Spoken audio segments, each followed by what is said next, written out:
सालाबादप्रमाणे याही वर्षी नामदेव शिंपी समाज विठ्ठल मंदिर महाड येथे श्रीकृष्ण जन्मोत्सव मोठ्या उत्साहात साजरा करण्यात आला।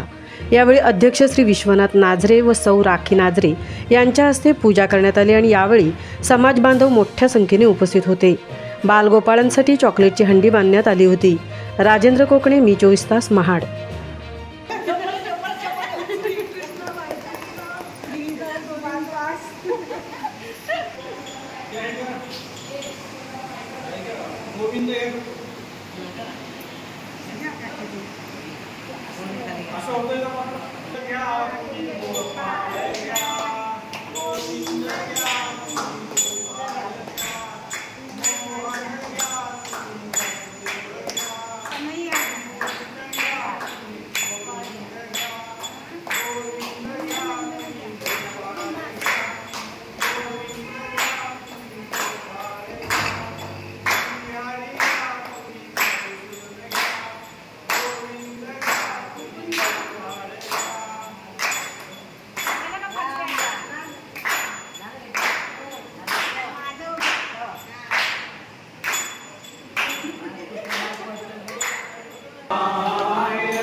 तर मित्रांनो, जर तुम्हाला आमचा व्हिडिओ आवडला असेल तर आमचं चॅनल सबस्क्राइब करा, लाईक करा, शेअर करा आणि बाजूला असलेला बेल आयकॉनवरती प्रेस करा, जेणेकरून तुम्हाला आमच्या चॅनल्सच्या सगळ्या अपडेट्स प्राप्त होतील।